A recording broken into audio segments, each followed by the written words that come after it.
The manifest survived the wreck. Divers pulled it from the seafloor off the coast of modern Turkey from a ship that went down around 1300 BC. The cargo told the whole story of an age. 10 tons of raw copper, stacked as ingots in the hold, a ton of tin, 150 jars of resin, logs of ebony, elephant tusks, tortoise shells, and bronze enough to arm 300 men head to toe or forge several thousand blades. This was no treasure ship, no captured horde sailing home. It was a freighter on a routine run. It carried fuel for a machine. Palaces, empires, workshops, ports, a web of power that reached from the citadels of Mycenaean Greece to the banks of the Nile. For 300 years, that machine had run the known world on one unspoken rule: grow and keep growing.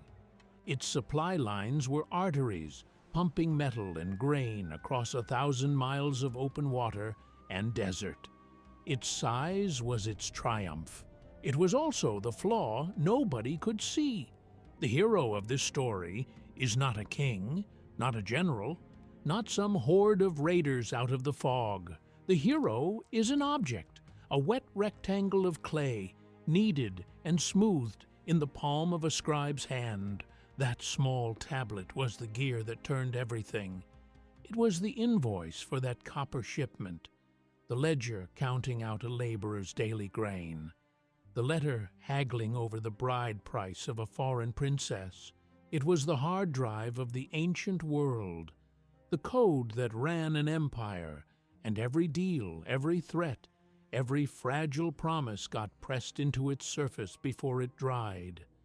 In the palace archives of Ugarit, a Syrian port, tens of thousands of these tablets sat stacked on shelves, filed, cross-referenced, ordered with the calm of clerks who expected tomorrow to look like today. They were meant to record a civilization at its peak. Instead, they became its autopsy, written minute by minute as the body failed. It happened inside a single lifetime. Between roughly 1250 and 1150 BC, the whole connected world did not fade. It went out. The great fortress palaces of Greece burned and stood empty. The Hittite Empire, a superpower for 4 centuries, crumbled to dust.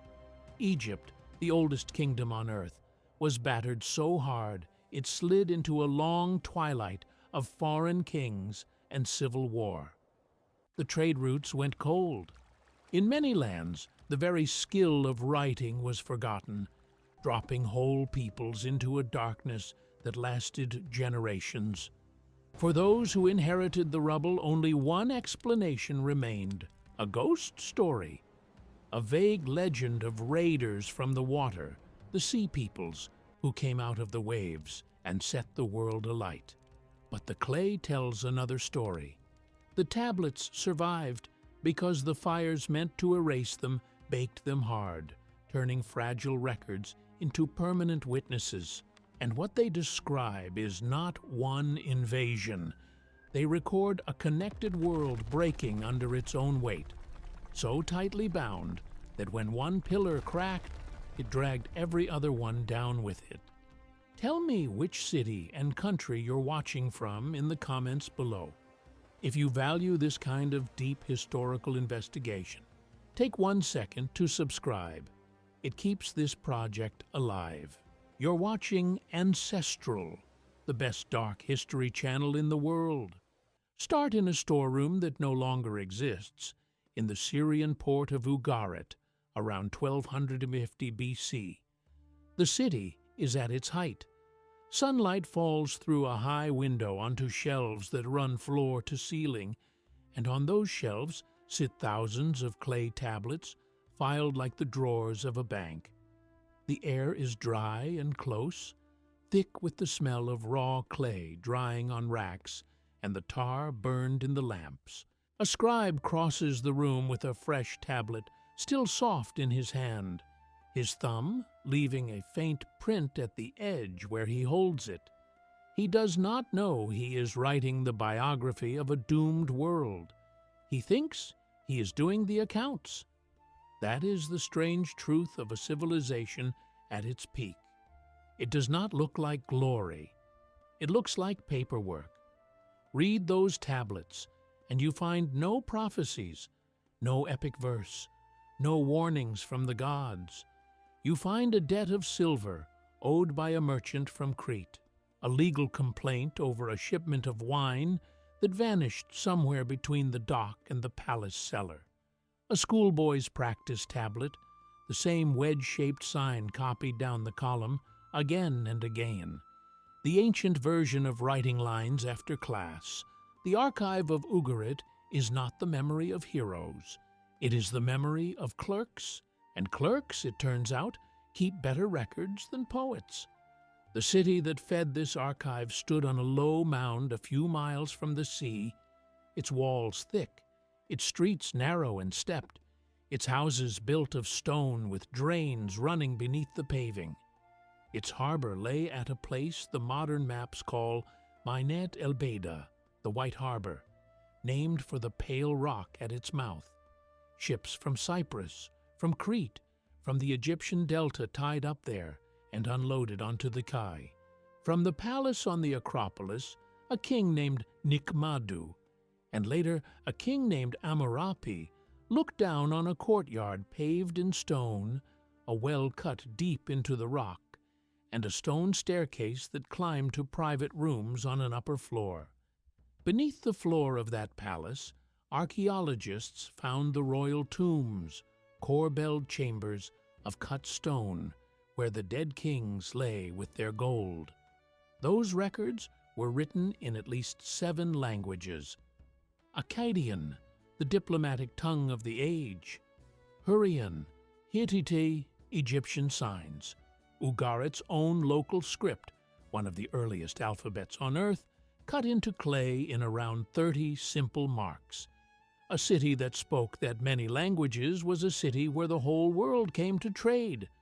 The tablets catalog it all. Bolts of wool dyed deep purple, a color drawn from a sea snail crushed by the thousand along this very coast, worth more than its weight in gold, bound for the court of Pharaoh. Olive oil measured by the ton, sealed in jars taller than a man. Elephant tusks carried down the Nile from Nubia. Lapis lazuli hauled from the mountains of Afghanistan. Amber passed hand to hand from the cold shores of the Baltic 1,000 miles north, traded down through strangers who had never seen the sea it ended beside. Ugarit sat where 2 worlds met. The sea lanes of the Mediterranean came ashore at its harbor. The caravan roads of the Near East ended at its gates. Everything that crossed between them passed through the palace, and everything that passed through the palace was written down. A pallet unloaded at the quay, a tax paid, a ration handed out. Each one became a line of clay. Nothing moved in this city without the palace knowing the weight of it, the owner of it, and the price. Understand the machine those tablets served, because the machine is the real subject here. It did not run on money, as we know it. It ran on a principle called palace redistribution, and it governed not only Ugarit, but every great power of the late Bronze Age. Picture a kingdom not as a stretch of land, but as a single enormous household, with the king as its master, and the palace as its warehouse. The farmer's grain did not belong to the farmer. The smith's bronze did not belong to the smith.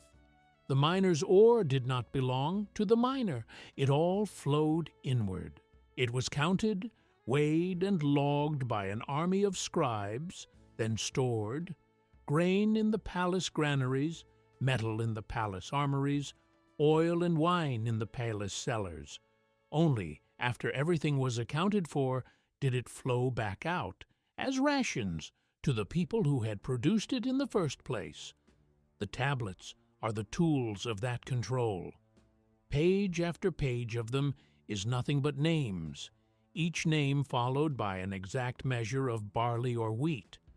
This was not a wage. It was a leash. Whether you were a soldier, a priest, or a man who cut stone all day, your survival came down to a bureaucrat pressing a mark into clay. Eat or do not eat, decided by the ledger. The same logic ran far to the west, in the palaces of Mycenaean Greece, and there we can hear the clerks even more clearly.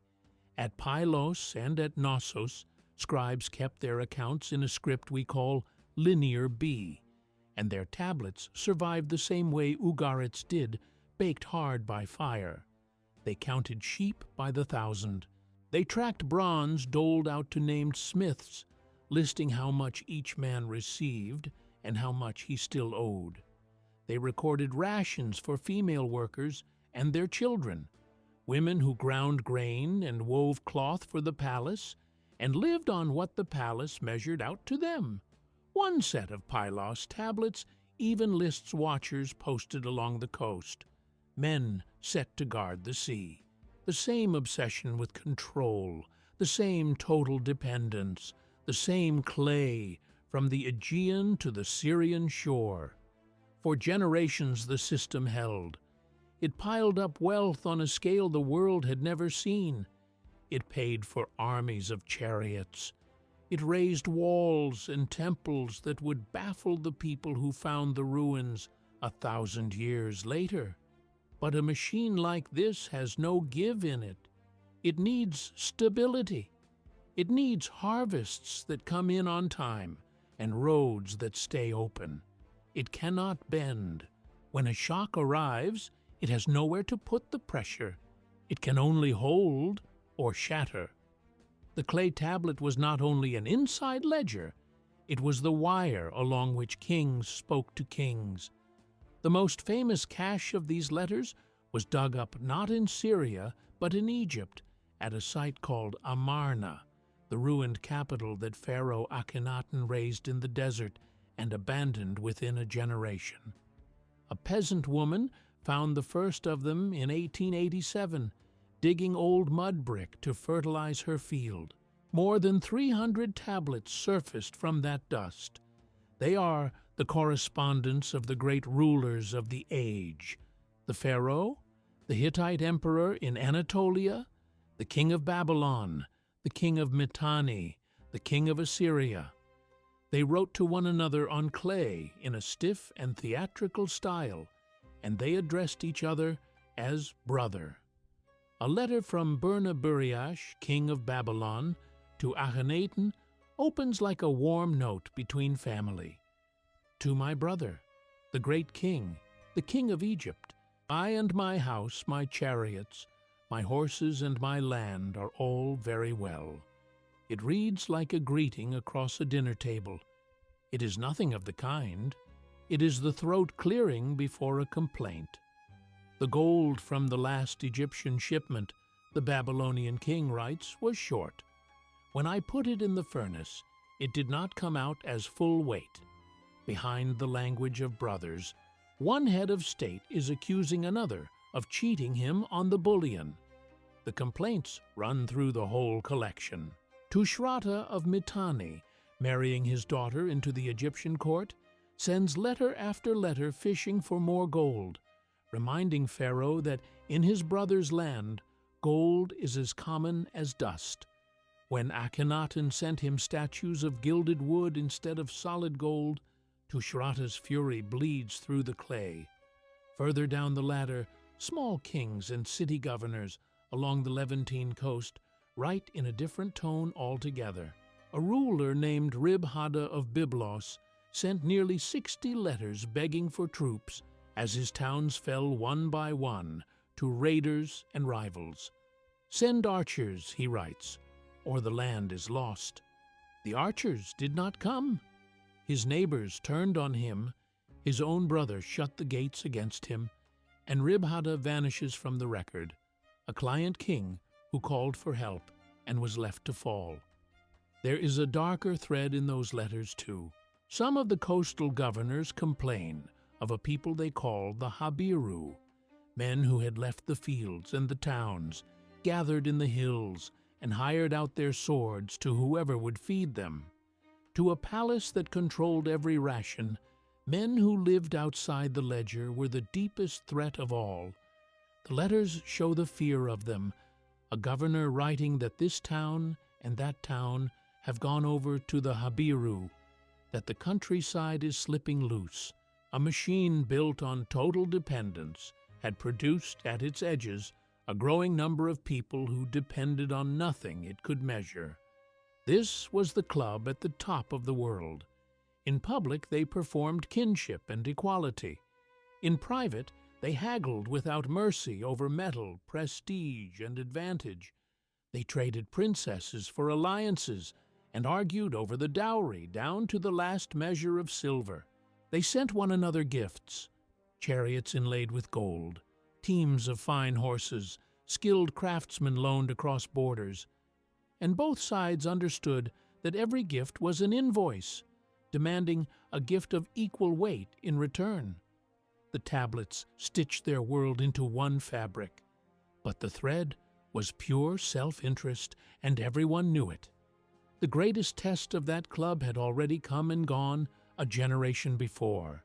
Out on a plain in Syria, at Kadesh, around 1294 BC, Pharaoh Ramesses II and the Hittite king Muwatalli threw the two largest armies the age had ever fielded against each other.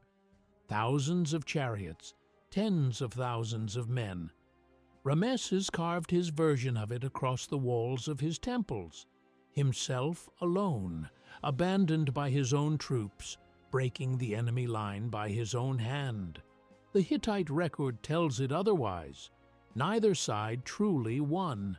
What came out of Kadesh 16 years later was the oldest surviving peace treaty on earth, written on silver, its clauses copied onto clay and kept in the archives of both empires. A copy hangs today at the United Nations. That treaty is the proof of the system at its finest. Two superpowers, exhausted, choosing paperwork over slaughter. It is also proof of how much these kingdoms had already spent and how little margin they had left when the next shock came. Ugarit was not in that club. Ugarit was a client, rich, useful, sitting on ground everyone wanted, and, in the end, a small player in a game run by giants. Its own archive spells out the cost of its wealth. Ugarit was a vassal of the Hittite Empire to the north, and vassals paid. The tablets record the obligations without flinching. Ugarit had to supply ships to the Hittite fleet whenever they were called for. It had to send its own men to fight and die in Hittite wars, campaigns waged hundreds of miles away for reasons that had nothing to do with the safety of Ugarit itself. Above all, it had to send food. Year after year, the ledgers show grain leaving the harbor by the thousands of tons, loaded onto ships, and sent north to feed the Hittite heartland. This was the system doing exactly what it was designed to do. The strong drained the wealth of the weak to feed their own armies and ambitions. For a while, Ugarit could carry it. It paid the tribute, armed the soldiers, built the ships, and still kept enough back to run its own complicated household. The machine hummed. It swallowed resources at a staggering rate, and the scribes recorded every ounce of it, never once suspecting they were documenting a system that was quietly cannibalizing itself, stripping its own edges to feed its center. We watch the copper move. We watch the grain sail. We watch kings trade compliments with knives behind their backs. But all of it, every palace, every army, every clause of every treaty, stood on top of a single technology: bronze. An alloy of copper and tin, harder than either metal alone, hard enough to make the swords and the plows that built the age. The tablets of Ugarit track the copper with obsessive care. Ingots arrived almost daily from Alasia, the old name for Cyprus, an island heavy with copper, or a short sail across the water. The copper itself was cast into a shape the traders called oxhide, a flat slab with 4 handles at the corners, made so a man could sling it over his shoulder and carry it up a gangplank. The invoices list the count of ingots, the weight of each, the purity. A clerk in Ugarit could follow a slab of copper from a Cypriot mine to a Syrian forge without losing sight of a single pound of it. That was the easy half of the recipe. Bronze needs a second ingredient, far rarer than the first. It needs tin, and here the records go quiet in a way that should raise the hair on your neck. The tablets name no source for the tin. There is no invoice from a king of tin. It simply appears in the inventories, arriving through middlemen. Its origin, a blank even to the men writing it down. They stockpiled the most important commodity in their world without knowing where on earth it came from. We know what they did not. There is no significant tin anywhere in the Near East. The tin that armed the entire Bronze Age, Greece, Anatolia, Egypt, Mesopotamia, all of it had to be carried in from staggering distance. Chemical analysis of surviving bronze points to mines in what is now Afghanistan and Central Asia at the far edge of the known world. There are hints of it in the older archives too. In the records of Mari, an earlier city on the Euphrates, scribes tracked tin arriving from the east and moving on toward the Mediterranean coast, a relay of merchants passing the metal westward across the whole map. Hold the length of that supply chain in your mind for a moment. A lump of tin ore is broken out of a mountain near the Hindu Kush. It is smelted, cast into an ingot, and set on a road more than 2,000 miles long. It moves by donkey caravan across the Iranian plateau, through mountain passes and open desert. It crosses the ground of countless tribes and kingdoms, and every one of them takes a tax, a toll, or a bribe. It is bought and sold down a chain of merchants, each link raising the price until at last it reaches a Syrian port like Ugarit. There it is melted with copper in a careful 9-to-1 measure. Only then can a man forge the sword that guards the kingdom, the helmet that shields the soldier, the blade that opens the soil. The whole foundation, military, political, agricultural, of this connected world rested on one fragile line, stretched clear across a continent. A system this vast, this stretched, this dependent on every link holding it once, had never existed on Earth before. It was a triumph of human coordination, and it carried one flaw nobody had thought to look for. It had been built entirely in good weather. It had never once been tested by a crisis. You can still see what the good weather bought. In the citadels of Mycenaean Greece, at Mycenae itself, they buried their lords behind a gate crowned with 2 carved lions and laid gold masks over the faces of the dead. At Hattusa, the Hittite capital high on the Anatolian plateau, they cut gateways guarded by stone lions and sphinxes and stored their treaties in libraries of baked clay. At Thebes and Ramesses, the Egyptians raised temples whose columns still stand taller than the men who dug them out. Every one of those wonders was paid for by the same machine, and every one of them needed the roads open and the tin flowing to keep the swords sharp on the walls that protected them. The splendor and the fragility were the same thing seen from 2 sides. This is the work we do here. We do not just tell you about the fire. We walk you through the building first, the shelves, the ledgers, the supply lines, so that when it burns, you understand exactly what was lost and why it could not be saved. If you are the kind of person who needs to see the machine behind the history, who knows the real story lives in the account books, then you belong with us. Join the lineage, our channel's membership. It is more than support. It makes you part of the team that keeps these investigations alive with the depth and independence they deserve. Members get early access to our documentaries and other exclusive perks, but the heart of it is simpler than that. You become a patron of this kind of history, and you help it survive. Tap the join button below and become one of us. The tablets record a world running on a fuel from the other side of a continent. For now, the tin still flows. The caravans still cross the passes. The harbor of Ugarit still fills each morning with sails, and the scribe with the print on his tablet still expects tomorrow to look like today. But somewhere out, along that 2,000-mile line, the first link is about to fail. And in the archive, in the very next batch of tablets, a scribe is about to press into the clay a word no clerk in Ugarit had ever needed before, the word for an enemy on the water. The object's job was about to change. For 3 centuries, the clay tablet had been a gear in a machine that ran on surplus. It counted grain into granaries and metal into armories. It logged profit and managed growth.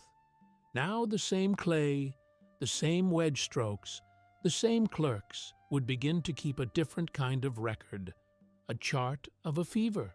Line by line, tablet by tablet, the archives of Ugarit were about to document the sickness of an entire world in real time. And the men pressing the styluses did not yet know that was what they were doing. The first sign of that sickness was not written by any scribe. It was read, thousands of years later, by people who never held a stylus in their lives. The inheritors of this story worked with a drilling rig and a coring tube instead, in the deep, undisturbed mud at the bottom of the Sea of Galilee, and in the sediment of coastal lagoons and caves across the Levant. Climate scientists pulled up long cylinders of layered earth. Each layer is a year. Trapped in each layer is pollen, the microscopic dust of whatever grew when that mud was laid down. Read the column from bottom to top, and you are reading the weather of the late Bronze Age, season by season, in an unbroken hand no king could edit. Around 1250 BC, that record turns sharply. The pollen of olive and oak, the signature of a wet and steady climate, thins out and disappears. In its place comes the pollen of dry land scrub, the tough low plants that survive where there is almost no water. The change is not gradual, and it is not local. The cores agree with each other across the region. What they describe is the beginning of a drought that would grip the eastern Mediterranean for roughly 300 years. Not a bad season, not a run of thin harvests, a different climate, settling in over a civilization that had been engineered for the old one and could not be re-engineered for the new. The same signal shows up far to the west, written in a different medium. In the mountains of central Anatolia, the Hittite heartland, tree rings from that century record a run of stunted growth. Narrow bands where the wood barely thickened, the mark of years without rain. Egyptian records of the Nile tell the third corner of the story. When the eastern Mediterranean dried, the great river's flood grew unreliable, and a low Nile meant empty granaries in the one kingdom that was supposed to feed the world in a famine. 3 separate archives of the earth, Galilean mud, Anatolian wood, the silt of the Nile, all point at the same decades. The whole map went dry at once. That invisible crisis now surfaces in the clay. The voice of the Ugarit archive changes. The confident bookkeeping of trade and surplus gives way to something the earlier tablets never carried. Worry. Distant partners who once haggled over the grade of dyed wool now write about shortages. Letters that used to move luxury goods now move emergency grain. The redistribution machine, built to gather abundance and hand it back out in measured portions, was being asked to do the one thing it could not do: manage scarcity. A machine designed to concentrate wealth is worthless when there is no wealth to concentrate. All it can concentrate is hunger, and it did. The scribes recording all of this were, for a while, safe. They were the instruments of the state, and the state feeds its own instruments before anyone else. But as their styluses moved across the wet clay, they were logging the evaporation of the exact surplus that filled their own ration bowls. They were writing down in a steady hand the disappearance of their own dinner. You can hear the machine straining under the load in the letters that still survive. Egypt, the granary of last resort, began shipping grain north to keep its allies standing. A later inscription of the pharaoh Merneptah records that he sent grain to the land of Hatti to keep it alive. The greatest kingdom in Anatolia, kept breathing by charity from the Nile. Read that plainly. The two superpowers of the age, so recently sworn brothers on a treaty of silver, had become a patient and a nurse. And the nurse's own harvest was failing. There is a letter in the Ugarit archive that puts a single face on all of it. A grain ship is coming, an official writes, and it must be sped on its way, for it is a matter of life and death. The word for death is written into a routine shipping order. That is the tone the whole coast had taken. The paperwork of commerce and the paperwork of survival had become the same paperwork, and the men filing it no longer bothered to pretend otherwise. In another, the amounts are spelled out: 2,000 measures of grain to be moved, and moved fast. The numbers of a rescue operation, not a market. The most startling proof of how far the rot had reached comes from the top of the pyramid. A letter arrives at Ugarit, and it is not from a merchant or a small vassal. It is from the court of the Hittite great king himself, Šuppiluliuma II, by title and by army the most powerful man in the Near East, overlord of an empire that stretched across Anatolia and down into Syria. Ugarit was his subject. I was the master. Ugarit the servant. The order of the world was written into every treaty between them. His letter is not an order, it is a plea. He needs grain, and he needs it urgently, and he writes to the governor of a coastal vassal in words that would have shamed a Hittite king a generation before. The matter, he says, is one of life and death. The overlord is begging his own subject for food. Read that tablet slowly, because it turns the whole age upside down. The center of the empire was starving. The command economy had failed at the single task that justified its existence, keeping its own people fed. All those years of tribute, all those convoys of Ugaritic grain shipped north to feed the Hittite heartland, had not been banked against a lean year. They had been eaten as fast as they arrived, swallowed by an army and a bureaucracy that had grown too heavy to carry themselves. When the drought came, the great king reached for his reserves and found nothing there. The imperial center was hollow. It had spent tomorrow every day for 100 years. This same Šuppiluliuma left behind another kind of record. He is the last Hittite great king whose name we can read, and in his own inscriptions he boasts of naval battles fought off the coast of Cyprus, sea fights against enemies he does not fully name, out on the water where Hittite kings had never had to fight before.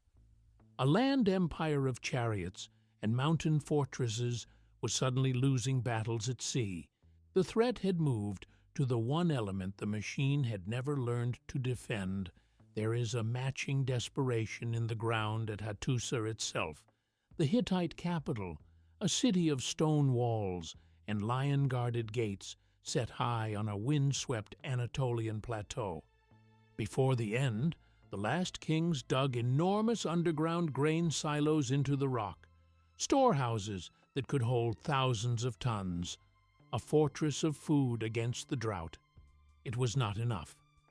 When archaeologists reached the final layer of the great city, they found it stripped and burned, the palaces emptied of anything worth carrying, the temples gone cold.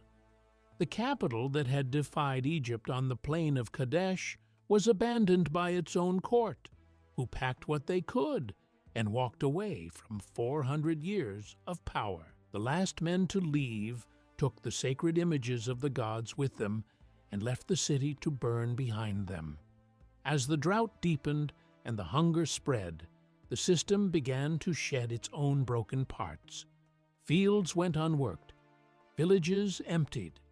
People who faced slow starvation where they stood chose the faster gamble of the road, and some of them chose the sword. And now, a new kind of message appears on the shelves of Ugarit. A letter comes to its king from the king of Alashia, from Cyprus, written in the flat administrative calm of one monarch to another. And it is that calm that makes it chill. He has sighted enemy ships at sea. He urges Ugarit to fortify its towns and post men on its walls. The tablet is no longer an invoice. It is no longer a tax roll. It is an intelligence report, an early warning, and the warning comes wrapped in a fog that is itself part of the horror. Who are these enemies? The letter cannot say. They are not the Hittites, not the Egyptians, not the marshaled host of any kingdom with a name and a court and a herald. An enemy army the system could understand. That was a problem the machine had been built to answer, with treaties, tribute, and troops. This was something the machine had no category for. This was the road people and the ship people, the ones who lived outside every ledger, arriving all at once. The sea, a highway of copper and wool for 300 years, was turning into a border made of violence. The archive even preserves a moment of official denial. In one exchange, a Hittite officer warns Ugarit that a fleet of raiders, 20 ships, the letter says, has been seen and then vanished off into the sea. He asks where they have gone. Nobody knows. 20 ships can disappear over a horizon and reappear off any coast on the map, and there is no signal fire fast enough, no fleet close enough to meet them. The machine had been built to move goods along known lines between known ports. It had no answer for an enemy who used the same sea and obeyed none of the rules. There is a letter that shows the loyalty of the doomed too. An official at Ugarit reassures a Hittite superior that the town he was ordered to garrison is being held, that his men are in place, that the coast is watched. It reads like a soldier reporting for duty in a house that is already on fire. The chain of command kept issuing orders, and the vassals kept obeying them, right up to the moment there was no one left at the top of the chain to obey. In the ruins, archaeologists later found the bronze arrowheads and lance points of that last stand, still lying where they had fallen in the streets, and a hoard of tools and weapons someone had buried in a doorway, hoping to dig them up again on a day that never came. All of it builds to the most quoted, most desolate documents the whole age produced, the last letters of Ammurapi, the final king of Ugarit. They were found scattered through the burned layer of his palace, a handful of tablets that hold the last hours of a kingdom. In one, he answers the warning from Cyprus, and his reply is a portrait of a system in total failure.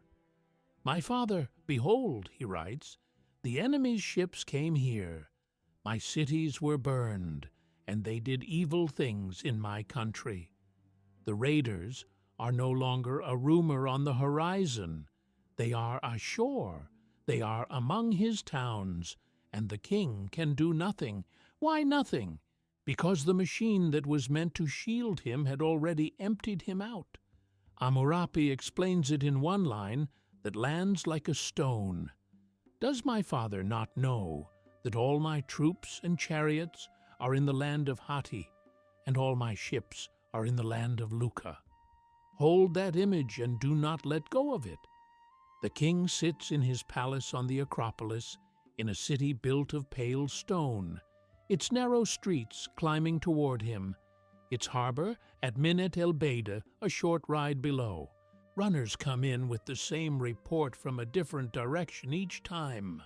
This coastal town burning, then that one. He has no army to send. He has no fleet to launch. They are gone. The tribute lists in his own archive, tablet after tablet, record where they went. His soldiers had marched off to fight Hittite wars in the Anatolian passes. His ships had sailed west to patrol the Luca coast, guarding Hittite interests hundreds of miles from home. Ammurapi had done everything the treaties demanded. He had been the model vassal. He had paid, he had marched, he had sailed, and in exchange the imperial machine had drawn every last defender out of his kingdom and left it open to the sea at the exact hour the sea filled with enemies. The connection that had made Ugarit rich was now the instrument of its death. The king could only sit, dictate to a scribe, and listen to the reports come in. The archive holds one more voice from those weeks, and it belongs to a merchant, not a king. His name recurs on the tablets. Urtanu, a wealthy trader whose private house sat in the lower town, its own archive of letters buried in its floor. Right up to the last days, Urtanu's correspondence is still doing business, chasing debts, moving goods, arranging shipments. Even as the warnings of enemy ships pile up around him, it is the most human detail in the whole collapse. A businessman kept trading, kept booking cargo, kept believing tomorrow would look enough like yesterday to settle his accounts, while the machine that guaranteed those accounts was already burning down around his walls. His house fell like the rest. His letters survived because the fire that took the house baked them hard in the floor where they lay. There is even a woman's voice caught in the ruin. Among the last tablets sits a letter from a queen. Grain and provisions requested, the household still to be kept, the ordinary machinery of a royal court still turning as the coast came apart. Whoever she was writing about supplies for a palace that had, at most, days left to stand. The scribe took her dictation, the clay dried, the fire found it. For a long time a beautiful story was told about one of these final letters. It was said the tablet was found still sitting in the palace kiln, half fired, a last cry for help that the catastrophe interrupted mid-baking, the message and the disaster arriving in the same instant. It is a story that almost writes itself. It is also, almost certainly, an invention. The excavation records show the tablet did not come out of a kiln. It came out of the collapsed rubble of an archive room lying among dozens of its neighbors, filed and waiting. The truth is colder, and it says more. The letter was ordinary paperwork, shelved for a reply that never arrived. No potter's kiln fired it. The burning of the whole palace fired it. The last words of the last king of Ugarit were preserved for us by the fire that ended his kingdom. The catastrophe filed its own evidence. It baked the clay into a witness that would keep for 3,000 years. The tablet has now recorded everything. It began as a ledger of wealth. It became a diplomatic cable between brothers, then a fever chart of famine, then an intelligence report on a gathering storm. Its last act was to take down a king's confession of his own helplessness as that storm came ashore. It served the machine faithfully to the end. And then, in the ash and the quiet, it stopped being a message and started being an epitaph. The work that recovered this world, the excavation of Ugarit, the reading of its tablets, the piecing together of the great collapse from the records the fire left behind, is one of the finest achievements in all of historical scholarship. Everything you are hearing rests on it, and we believe that for anyone who feels the pull of this story, watching is only the beginning. You should be able to hold the sources in your own hands.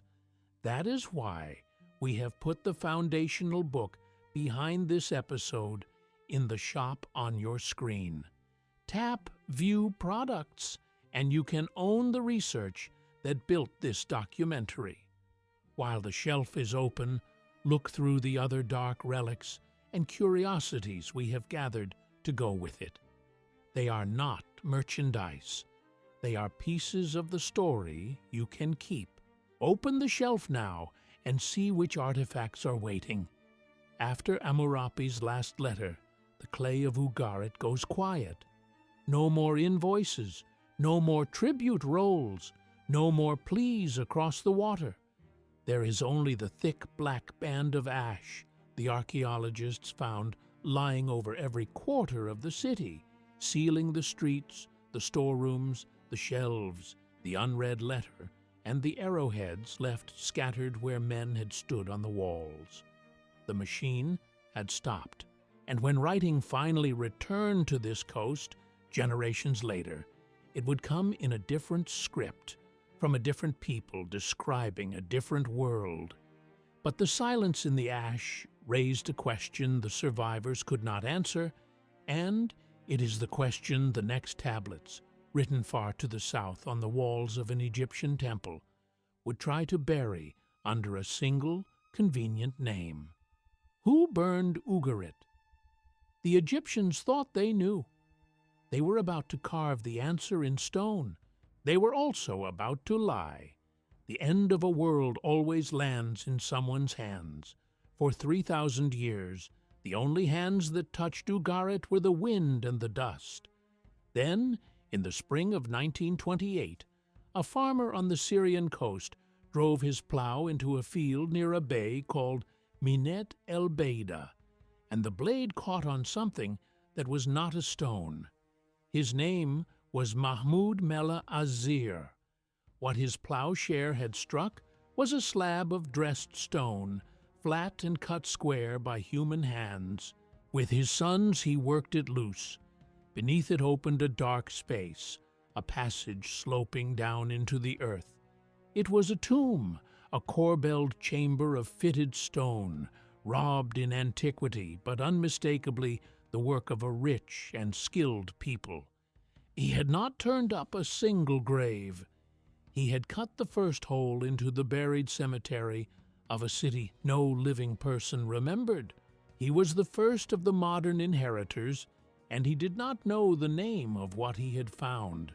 Word reached the French authorities then governing Syria. The next year, 1929, an archaeologist named Claude Schaeffer arrived with a team and set his trenches into the mound above the bay, a low hill the locals called Ras Shamra, the head of fennel, for the plants that grew across it. It did not take long to understand the scale of it. This was no graveyard on its own. Under the fennel and the soil lay a capital.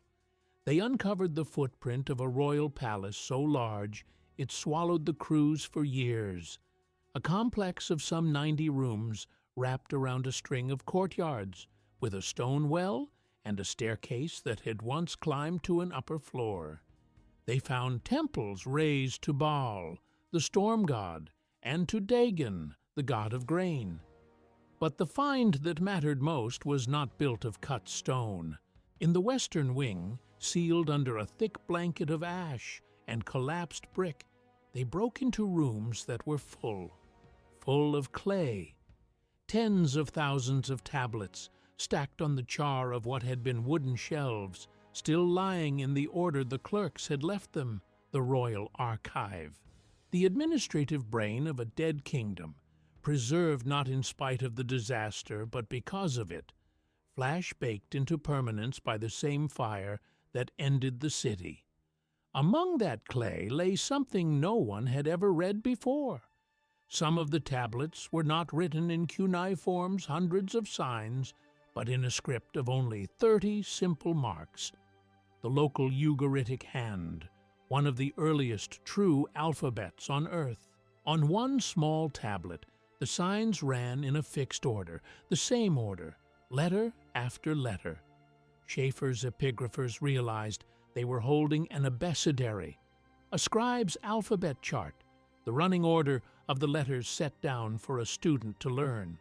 It is the oldest known alphabet sequence in the world, and its order is recognizably the ancestor of the one you are reading now. A schoolroom exercise had survived the end of an age. The tablet was no longer a living document. Fire and time had changed its nature. It was evidence now, and it had been waiting 3,000 years for a jury. Schaeffer's epigraphers began the slow labor of reading it. The city spoke in its own hand, in its own languages. They read the invoices for Cypriot copper. They read the letters that called the Hittite emperor brother. They read the tax rolls and the endless columns of ration lists. Name and measure, name and measure. They also read poetry, long mythological cycles about Baal, his death and his return, the storm god swallowed by the god of death and rising again. For a people who lived and died by the rain, a god who could come back from the dry season was the god who mattered most. Then they read the last frantic messages of King Ammurapi. The enemy's ships came here, my cities were burned. Set the words beside the ground they were dug from, and the final hours took shape. A single black band of ash and carbonized timber ran across the whole site, thick and unbroken. In it lay bronze arrowheads of a kind foreign to Syria, the spent ammunition of the attackers still where they fell. There were skeletons in the rubble, a handful of people who had not reached the gate in time. The reading was plain. Ugarit had not faded. It had not drifted into ruin. It had been stormed and burned by men who came to destroy it. Yet, as the digging ran on across the decades, the archaeologists began to notice something that was not there. They noticed the absence. This had been one of the richest ports in the world, a city that handled gold and silver and ivory by the shipload. Its ruins were nearly bare of treasure. No buried hoards of precious metal under the floors, no caches of jewelry hidden in the walls. The palace, the fine merchant houses, the temples of Baal and Dagon, all of them had been cleaned out before the fire took them. This was not the sweep of looters working over a fresh kill. This was the work of the people who had lived there, and the conclusion could not be dodged. The fall of Ugarit was not a bolt out of a clear sky. Its people saw it coming. They had days, maybe weeks. They packed the gold and the heirlooms and whatever their arms could carry, and they walked out of the city while it still stood. The burning was not the start of the crisis. It was the last line of it, the final, predictable failure of a system that had been cracking and groaning for a generation. The men who set the torch were not the cause of the collapse. They were only its heirs, arriving to take what the collapse had already thrown away. Ugarit did not fall alone, and that is the point. Trace the same black ash layer across the map, and it appears in city after city inside the same span of years. On Cyprus, the ports of Enkomi and Kidion burned. On the Syrian coast, the trading town of Alalak went down. Inland, the great Hittite second city of Carchemish shifted and shrank. In Greece, The citadel of Pylos burned so completely that its linear bead tablets, baked in the fire, are the only reason we know its rooms and its rosters at all. And its palace was never rebuilt. Tyrans was shaken and abandoned. At Mycenae, behind the gate of the two carved lions, the great hall stood empty.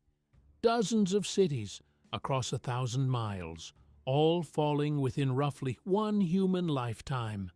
No single army could have burned them all. What burned them was the same failure arriving everywhere at once.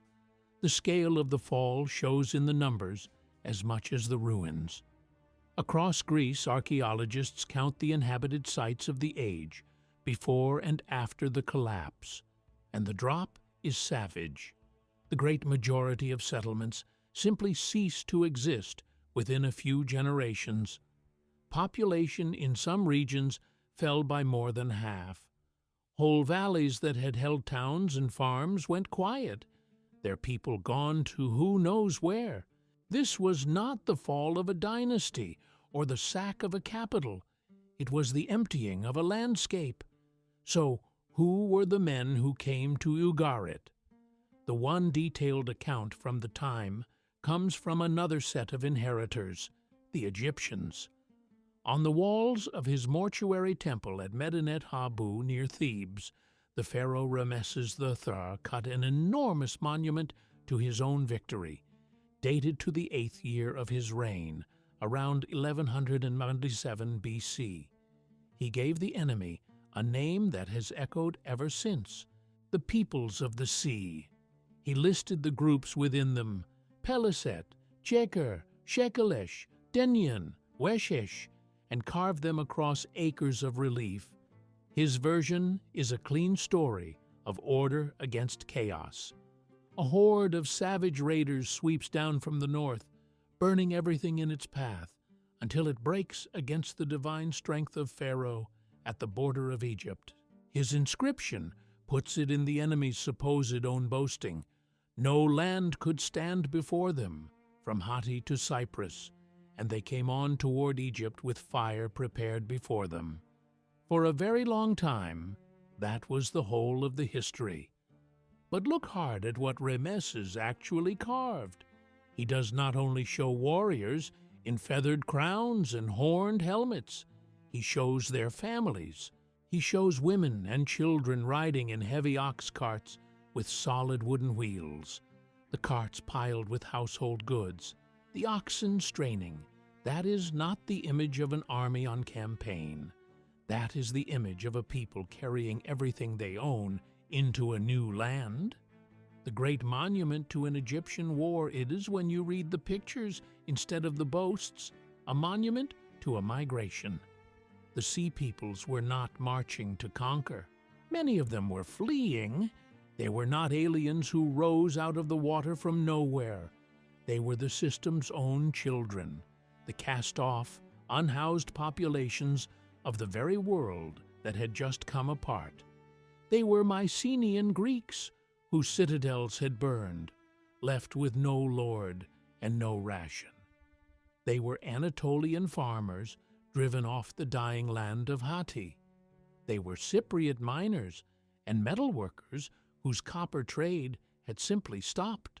They were unemployed mercenaries from a dozen small kingdoms, banding into new companies, hiring their swords out or taking what they needed at the point of them. They were the people the collapse had produced. The reliefs at Medinet Habu do not record a foreign invasion. They record an old empire fighting to bar its doors against the homeless of a world it had helped to break. And the empire that held the door paid a price that outlasted the battle. Ramesses III won his sea fight in the Nile mouths, where his archers lined the banks and shot the raiders' ships onto the shore. But Egypt after him was a diminished thing. Its foreign possessions in the Levant slipped away. Its treasury emptied. A generation later, the workmen who cut the royal tombs at Deir el Medina went unpaid and downed their tools. The first recorded labor strike in history, hungry craftsmen sitting in the temples and refusing to work because the grain rations had not come. And Ramesses III himself died in a palace conspiracy, his throat cut by plotters in his own harem, a killing so carefully recorded that the trial documents survive. The last great pharaoh who beat the sea peoples was murdered by his own court. The victor over chaos could not keep order in his own house. Follow one of those names, and you can watch the wreckage put down roots. The Peliset, one of the groups Ramesses listed, settled along the coast just south of Egypt's reach, in the land that would take its name from them, Philistia. In the ground at cities like Ashkelon and Ekron, archaeologists found their arrival written in broken pottery, painted ware in a style straight out of the Aegean, made now in Levantine clay by hands that remembered Greece. The Bible would remember them too, as the Philistines, the enemy across the valley, the people of Goliath. A shattered fragment of the Bronze Age had come to rest and become a nation. The collapse did not only destroy, it scattered seed. Not every inheritor came with fire. While the great empires turned to ash, some people did not merely survive the fall, they rose because of it. South of Ugarit, down the Levantine coast, sat a string of smaller ports, Tyre, Sidon, Byblos. Through the height of the Bronze Age, they had been second-rank places, living in the shadow of their richer northern neighbor. Their weakness turned out to be the thing that saved them. They were not built around a swollen, top-heavy palace hoarding everything and rationing it back. They were run by councils of merchants, their power spread out through trade rather than gathered into one fragile center. When the palace economies of the Hittites and the Mycenaean shattered, the shockwave that flattened the giants rolled over these towns and kept going. Their nimble, independent trading fleets were bound to no distant emperor's fate. They were free. In the vacuum the fallen powers left behind, these cities, the ones the Greeks would come to call Phoenicia, took the sea for themselves. Within a few generations, their ships were nosing west past every old boundary, planting trading posts along the North African shore and out toward the Atlantic, chasing the very metals the old world had run on. Tyre would one day send out the colonists who founded Carthage. They inherited the trade routes and left the deadly logic of the palace lying in the rubble. The richest inheritance of all was not land, and it was not gold. It was a way of writing things down. The scripts of the Bronze Age had all been instruments of the palace. Akkadian cuneiform, with its hundreds of signs, and Mycenaean linear B, dense and difficult. Both took years of full-time schooling to master. That produced a caste of professional scribes, an elite fed by the palace surplus and existing to serve the state. When the palaces burned, the scribal schools burned with them. When the redistribution machine died, there was nothing left to feed the men who kept its records, and so the technology of writing itself died. Across Greece and Anatolia, the skill was lost completely, and a darkness of illiteracy settled in that would hold for 4 centuries. In the ruins of Mycenae and Pylos, no one could any longer read the tablets that lay in the ash. When writing finally returned to Greece, the old script did not come back with it. Linear B was gone for good, forgotten so thoroughly that it would not be read again until a British architect named Michael Ventris cracked it in 1952, 3,000 years after the last scribe set it down. The memory of an entire civilization had gone blank, and it stayed blank until the modern age. The Phoenicians carried a different tool. They did not invent it, but they sharpened it and spread it to every harbor they touched. the alphabet, the descendant of that 30-letter Ugaritic hand, and its cousins. Around 24 simple signs, each standing for a single consonant sound. It was quick to learn and quick to use, shaped exactly for a world without a central state to train scribes. A merchant could master enough of it to keep his own books in a matter of weeks, with no palace school behind him. It put reading and writing within reach of ordinary hands. The Greeks later borrowed the Phoenician letters and did the one thing the Phoenicians had not. They added signs for the vowels and turned a merchant's shorthand into a tool that could carry poetry. The Greeks even kept the old names. Their alpha and beta are the Phoenician aleph and bet, ox and house, the words hiding inside the letters to this day. From the Greeks, the shapes passed to the Etruscans and then to the Romans.